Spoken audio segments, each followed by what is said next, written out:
Hello and welcome to Cartoonist Kayfabe. My name is Jim Rugg. I'm Ed Piskor. Today we're going to look at 5 essential how to make comics books, Ed. It's kind of a mouthful. Before we dive into these 5 essential volumes, tell us about Red Room. Red Room abuses everything we're going to learn here today on how to make comics. Murder on the dark web for fun and profit is the name of the game in the Red Room universe, and this first issue comes out this month. Probably next recording session, the one after that, be able to have actual physical copies of issues to look through when we do our little plugs up front, but it's going to be 3 times the size of a standard Marvel DC comic, clocking in at 64 pages of complete story. You know, something that you don't get often from Jobber Comics. Here's the cover for issue 2. Here's the cover for issue 3. These things are going to be coming out on a monthly basis in waves of 4 issues. You can pre-order all issues from this first wave, the Antisocial Network, at Fantagraphics, or get it put on your pull list at your favorite comic shop. You can also bug your local shop about making sure they order the Red Room Free Comic Book Day comic, because this is going to be all original material. It's the best comic I've made to date. There are 5 stories in here that are all original, and the short stories kind of factor into the broader universe of Red Room, so it gets you to understand the universe a touch better. If you want to read the comics ahead of time, patreon.com/edpiskor. $3 gets you the archive. I have 3 complete issues up there, and new strips every Tuesday. You can join me on patreon.com/Jim Rugg, where you can see how I make comics. I post a lot of original art there, a lot of my notes, my sketches, and right now I'm actually going through these 2 comics page by page because they are based on the same story, even though they were drawn a couple years apart. For the audio listener, what comics? Street Angel's Dog, the Yes. Image Comics Free Comic Book Day, speaking of free comic books, and Street Angel Lost Dog, which was a mini comic that I did when I started working on Street Angel comics for Image Comics. This was the first new Street Angel story I had done in many years. By the time I was finished with several issues of Street Angel, this one was down on my list as to which ones to release. So eventually I redid it because I liked parts of the story, and that's what I get into on Patreon, along with a lot of my other stuff.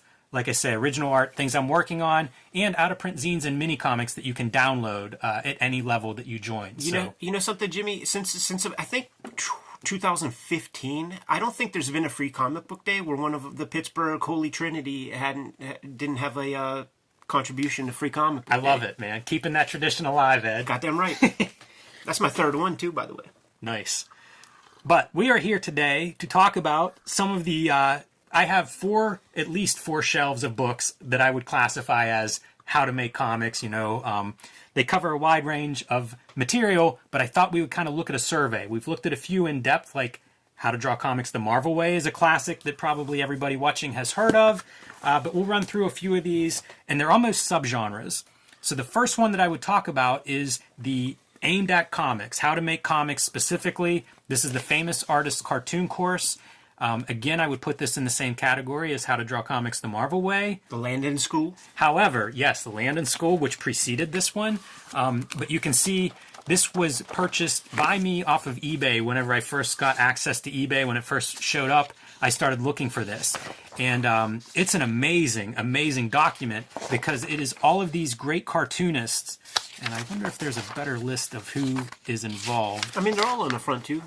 Yes, you can see caricatures of them, but it's Rube Goldberg, Milton Caniff, Al Cap, Harry Henningsen, I'm unfamiliar A lot of with. these names I don't know. Willard Mullen, Gurney Williams, Dick Cavallari, Whitney Darrow Jr., Virgil Parch, and Barney Toby. So some big names that we do know, like Milton Caniff, but a variety of different cartoonists. And as you go through, you know, there are biographies of who is, what kind of comics they specialize in.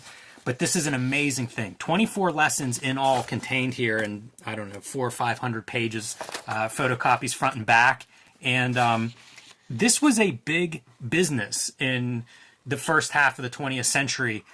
And I mean cartooning, not correspondence courses, although I suppose they were a bigger business back then too. Sure. But one of the first things that you would see is, what are applications for this? You know, this was not a recreational thing that you were going to do this as a hobby and take this course. The idea was, this is a trade. Yep. And, you know, you can make money doing this. And so they have some examples of where you might ply this trade.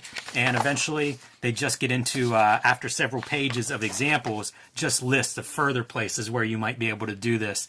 And I always am sort of sad when I see these lists, because so much of this business has sort of evolved, gone away, been replaced with different things, photography and digital media. But it's still amazing to see just where cartoonists were plying their trades and paying bills. And you could do this remotely. You know, there are a lot of cartoonists that would maybe take a correspondence course first and then end up doing their freelance work via mail.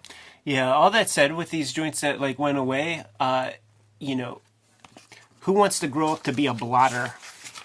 Oh, is that like blotter paper? It's like you have your own window pane acid? I'll be honest, I'm not sure what a blotter is. X, this could be you.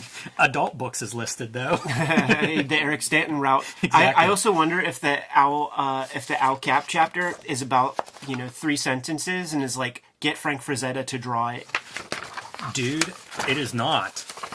The Al Cap chapter...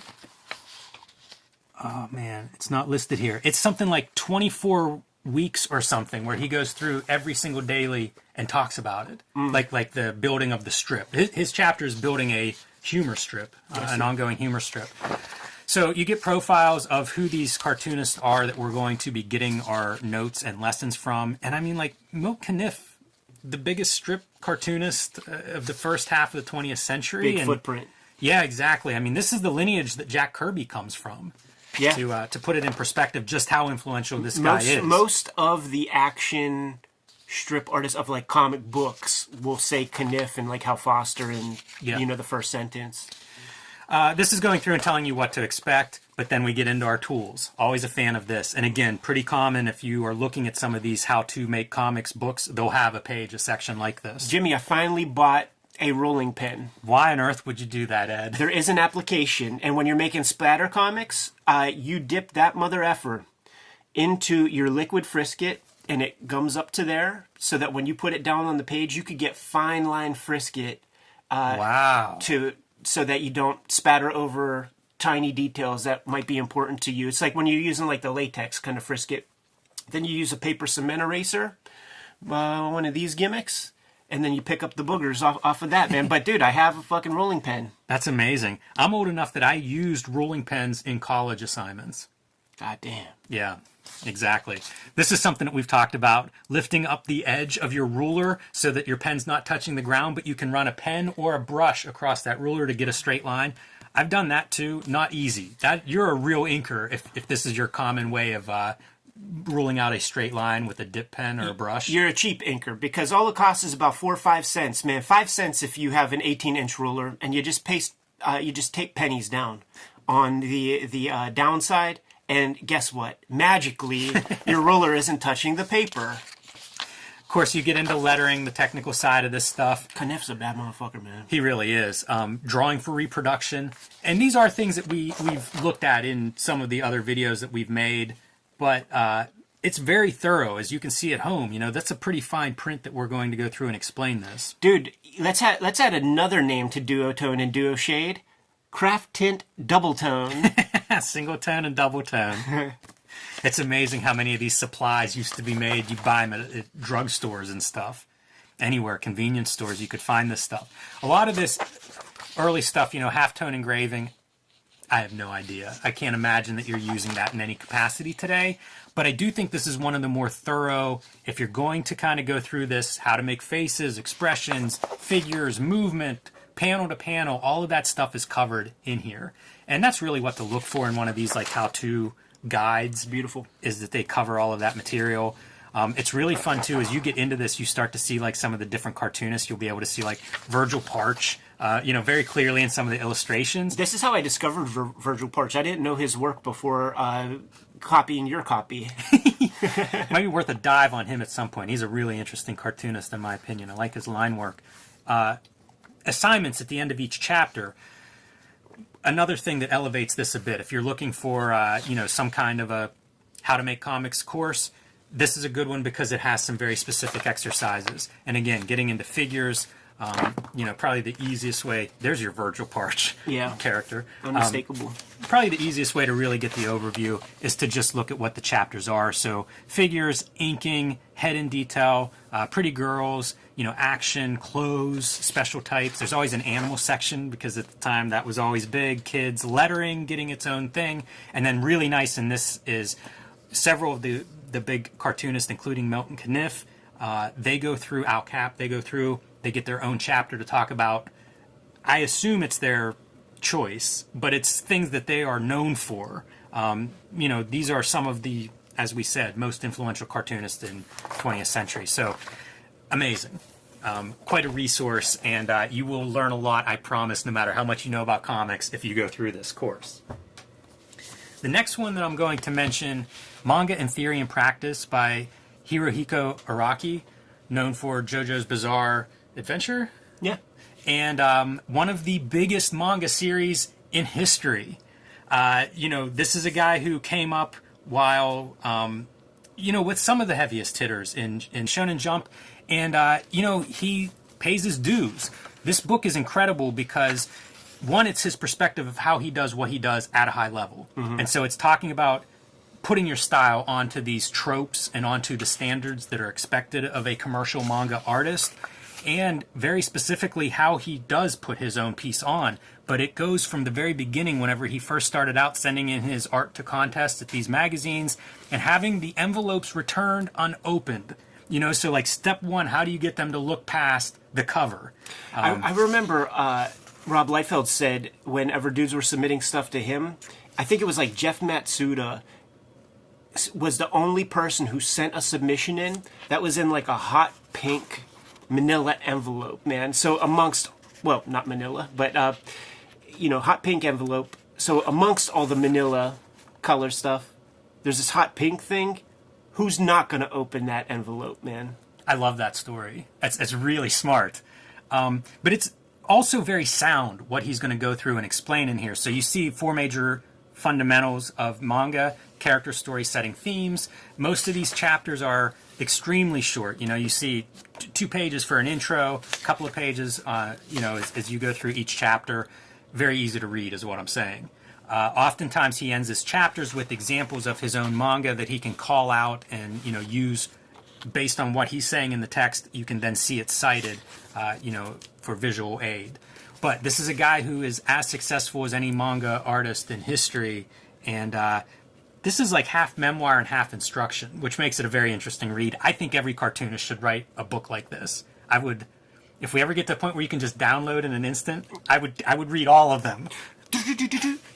I know jujitsu. Exactly, Ed. When I was out in Japan, man, people were like, "Oh, hey, Ed, you should do a shoot interview with Araki." And I was like, "You should have. Yeah, you should have. I'm in favor.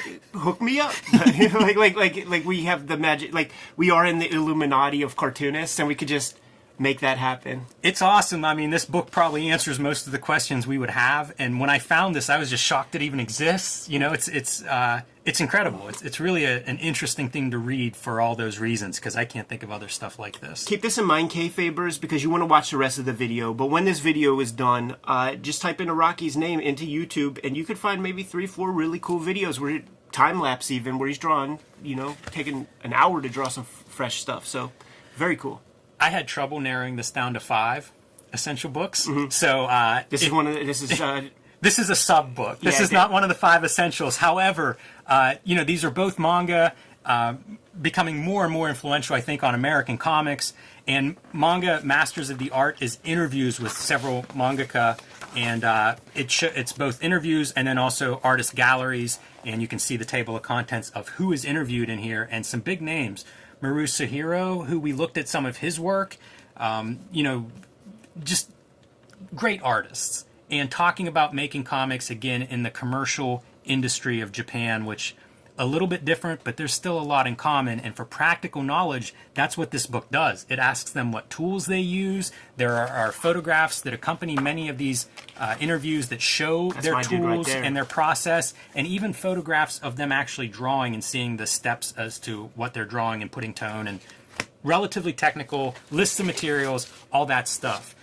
The other subgenre that comes out of this is, I mentioned it's great to see cartoonists doing this stuff, because you have all kinds of how-to books that aren't necessarily written by cartoonists or working cartoonists. Here are a couple of examples I recently read. Kyle Baker, a cartoonist that does a million styles, 40 years of all kinds of cartooning under his belt. This is a very different approach, but easy to read, heavily illustrated. And Kyle Baker, to me, is master cartoonist. You can see just from looking at this, somewhat realistic figure style next to very cartoony caricature style, very lively, and definitely a lot of opinions on how to make comics. It's beautiful, because you want a guy like Kyle Baker to write that book, not some dude like Blitz who you never fucking heard of, who has no skin in the game, has never done anything noteworthy. Yes. Except make those kind of bullshit books. I'm a little bit sad that this is our first time, putting Kyle Baker under the camera, but I have a stack of his books that I would like to look at, and we'll get to. Contemporary of his that you may not think of, Linda Barry. And I love this because it's like, it's like an old composition book. Right. And it's her approach, and she's another cartoonist that's completely singular in how she makes comics, and walks you through all sorts of ideas on channeling comics making the way she does. If you're unfamiliar with her, Alt Weeklies is somewhere that her work would have appeared. Drawn and Quarterly is now, I think, printing all of it. I think doing a complete reprinting, and a contemporary of Matt Groening, Charles Burns, went to school with those guys. So colossal talent and a very unique vision and voice. Love and Rockets. This is going to be an episode for sure, like the How to Draw Comics the Hernandez brothers way. So Kayfabers, get your hands on a copy of this right now, because when we do the actual episode about what Jaime, his philosophy and Gilbert's philosophy and you are, see it, materials process, very detailed. You will not find these issues in the wild after we do that episode, so get it while it's hot. Amazing stuff. And one more that I pulled out is the Cerebus Guide to Self-Publishing. Huge. This one focused more on self-publishing, but guess what? Making comics is part of self-publishing, so you get some of his input on that. Creating pages, creating 1,000 crappy pages. By one of every single nib. Super influential, I think, on a generation, this book. By one of every, one tablet or one piece of illustration board of every kind of texture, and essentially see what the heck you like, because comics is a marathon, man, and you want your tools to work for you. All right, so the other books that you get into once you identify comics and what makes comics, well, you want to work on your drawing chops, right? We have lots of figure drawing books, lots of, how to ink, all these tool things. This is the greatest, most technical drawing thing I've ever read in my life. Donald Graham is somebody that Disney hired once he expanded and started having instructional as part of Disney. Donald Graham's the guy who was in charge of those schools forever. And, if that's who Disney is handpicking to run that stuff, it tells you a lot.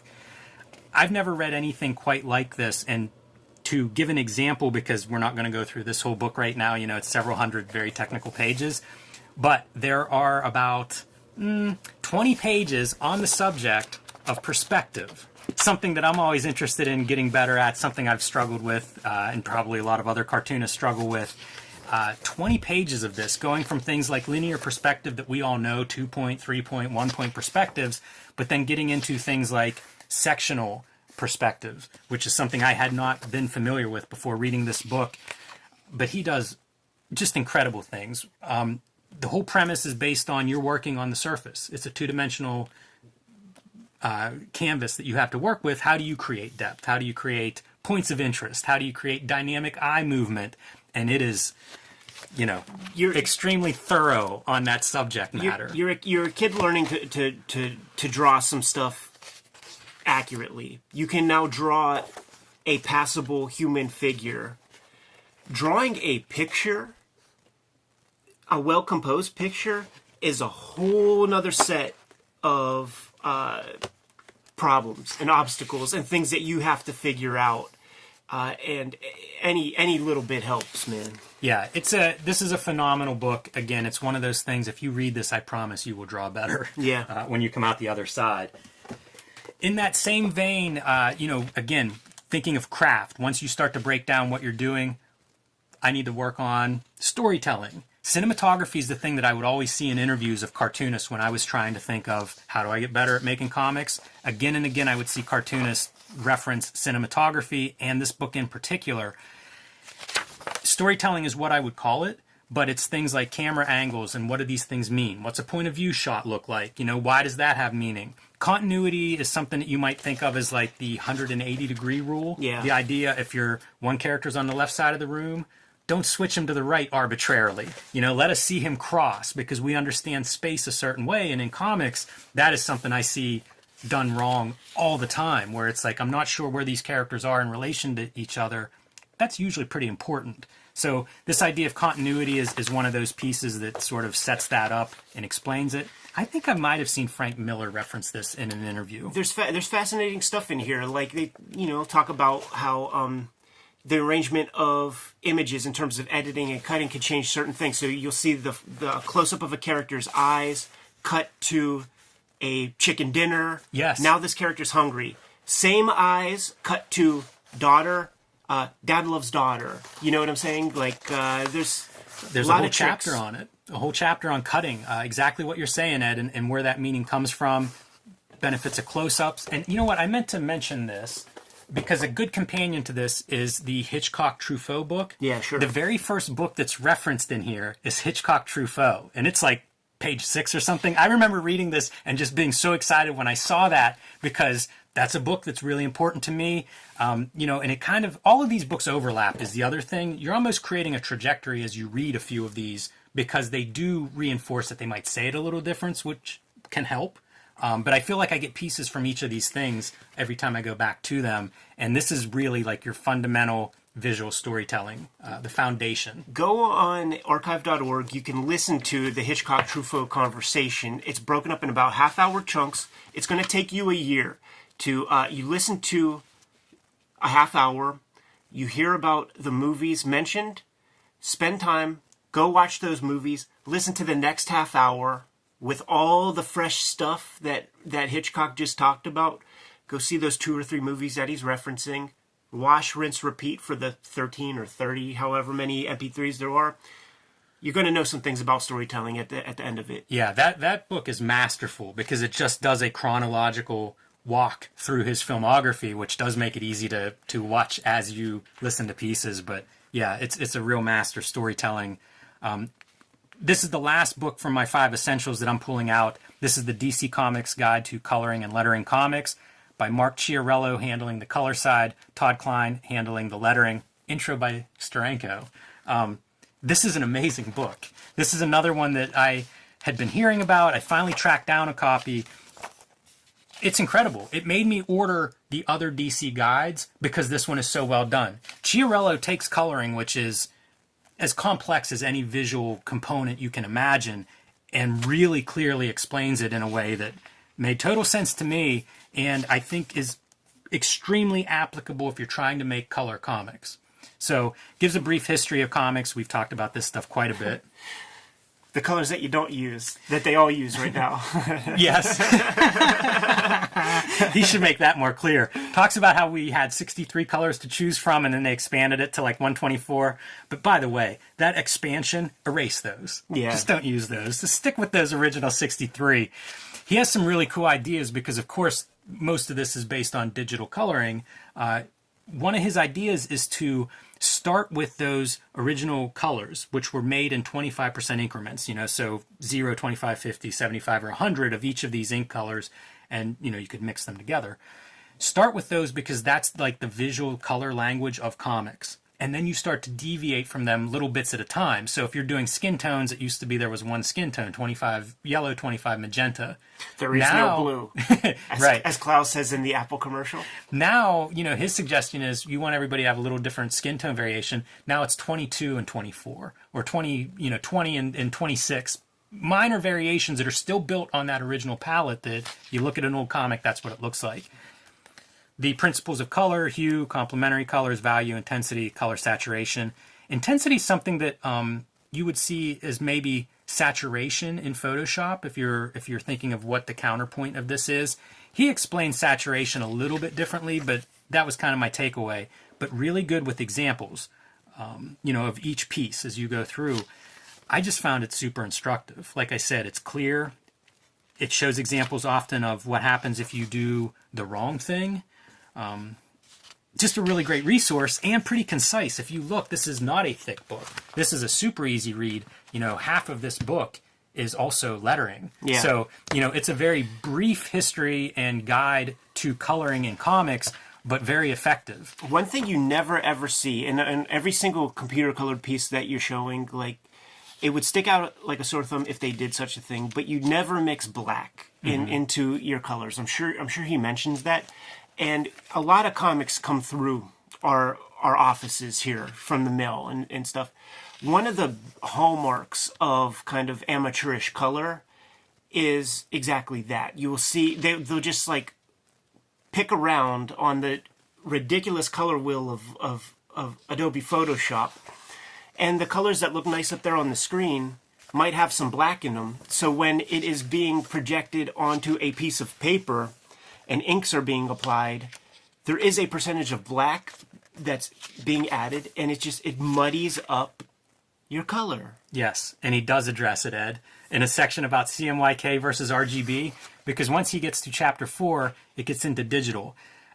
Some of this stuff, very, very applicable to this day.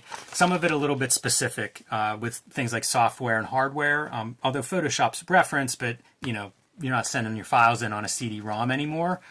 This is about a 10-year-old book, maybe even older than that. So some of that stuff is hit and miss, but the CMYK, RGB, and why black gets mixed in if you're working RGB and flip over to CMYK, for example, if you're not entering those color values, why that happens. It's just a perfect...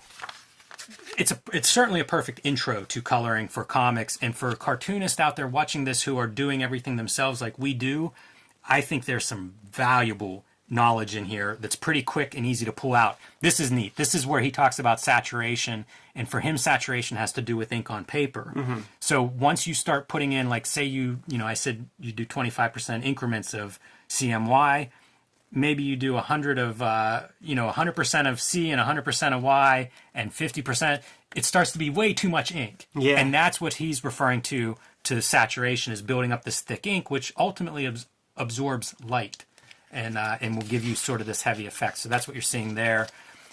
Storytelling with color, this is great. Essentially, read your story before you start coloring. There should be a purpose behind it, and then gets into things like psychology, different techniques, black and white, monochromatic, all these different things, but how those get into like psychology and expressionistic tendencies. And now we get into the digital part, which has some important information, but again, some of that stuff has changed. So something to keep in mind if you do bother to track down this book, which I do recommend. Mark Chiarello, we sing his praises, I feel like, every week now when we're recording, Ed, but he doesn't stop, like showing examples of this is wrong because this is the colorist adding shadows whenever Bruce Timm already figured out the light source. So stick with it in your coloring. Don't fight the light source if it's applied. Many artists aren't doing the light sources and leaving that up to the colorist, so in that case, it is the colorist that gets to apply that light source. And you see tons of examples of that, little tiny subtle gradients, spotlight of where the action is, darker water in the back. I wouldn't even notice that, but it does add up, and if you do it wrong, forget about it. So that is the coloring portion. Then we get into part 3, lettering with Todd Klein. And that's who you want to teach your lettering stuff, man. Yes, indeed. If I want to learn about finance, man, I want Warren Buffett to tell me what to do. Don't give me no job guy. Give me the guys who are at the top of their game. And he starts out right away, hand lettering versus computer lettering. This is probably a much bigger debate in the late 90s and early 2000s than it is these days, but you get to hear some of his thoughts on both sides and why, the virtues of each. Getting into the tools, and this is really great because he shows the Ames lettering guide that everybody wants to know. What are all those holes for? How are they used? And spells out exactly the lines that are your letter spaces, the dots that correspond to the space in between your lines of text. It's really interesting how tight traditional comic book lettering is to me, because if you look at like digital auto leading, the space between lines, often typeset lettering, it's greater space between lines than what we find in comics and hand lettering stuff. So it's kind of a neat little detail, but goes through and shows some of these different tools that are used and how they're used. It's funny, I did a lettering video a while back, same thing. Like I'm tearing apart my my technical pens for reasons that I don't totally understand. We're both doing, but just showing you the equipment, I suppose, at home, and you can see him practicing his lettering form. Well, showing them off, I should say, not practicing, but showing us how to do it. And you know, just going through the technical parts of lettering and the different things that you have in your expressive toolbox, whether it's shapes of letter balloons, bolds, bold italics, sound effects. I love all this kind of stuff. Display lettering, you might see this on a sound effect or a splash page. He's got a great Facebook account with many, many albums full of, like, say each album has 100 different images of either cool sound effects that he pulled or cool cover titles that he pulled. So I mean, this guy is forever a student of the game, you know, and it shows. I mean, he's who can beat this guy? I love this. Having placement, whenever we looked at Barry Windsor Smith's Monsters, that's something that I noted was the lettering, some complex page layouts, and yet the lettering was there as almost the directional device to keep you reading in the proper order. So I have a shelf and a half of coloring and lettering books. I think this is a really good overview. You know, these are things that people dedicate their lives to learning, which is what comics are. You know, the one thing that I didn't pull out is a how to write book. Again, shelf and a half of those books. You're not going to get all the answers in any one single volume. And there are no answers, really. Like, you're getting pointed in directions, man, and there is general consensus agreement among, like, with other stuff. I couldn't have said that better, Ed. It's perfect. I always think these are resources to look at whenever you're frustrated with some element of something you're already doing. These won't make you make comics. You need to be making comics. And then whenever you're frustrated at your lettering not looking right, check out what Todd Klein has to say about lettering. You know, you'll pick up those little pieces, but these books all work much better if you're practice already. And then, you know, it's just a chance to see how other people tackle really the same problem. You know, we're all starting with a blank page. How do you turn that into something compelling and exciting? These will give you some ideas if you're already in practice. If not, my favorite part of the Kyle Baker book, and I'm a little embarrassed to say this, right in the beginning he says, you got to be making those comics. When people come up to him and ask for advice, he asks to see their comics. If you don't have any, he's got no advice for you. So make your comics and then track down some of these books to fine-tune them. Perfect. Perfect. Heck of a video, Jim. Ready to go? I am. Kayfabers, like, follow, subscribe to the YouTube channel, hit the bell. We'll notify you when new vids are available. What's out there, man? Join me on patreon.com/JimRugg, where you can see much more of how I make comics. Original art, sketches, scripts, basically my entire process there for you to enjoy, along with out-of-print mini comics and zines that you can download. Patreon.com/JimRugg. Red Room Comics are hitting the streets May 2021, which is this month. So get your hands on copies of that. Pre-order the comics through Fantagraphics. Get your store to add Red Room to your pull list. If you want to pre-order this stuff online, hit my link tree in the description below this video. Go to the Fantagraphics site. It'll hook you up. If you want to read the comics ahead of time, patreon.com/EdPiskor. You could read 100 pages worth of Red Room Comics, and new strips get put up there every Tuesday. And leave some comments below this video of your 5 essential how to make comics titles. And right after you do that, subscribe to our Cartoonist Kayfabe e-newsletter at the links below this video to keep up with everything we have going on. You can also find Cartoonist Kayfabe t-shirts and merchandise at the links below this video. Jimmy, give them one less set of marching orders, even though you gave them so many already, man. Make more comics.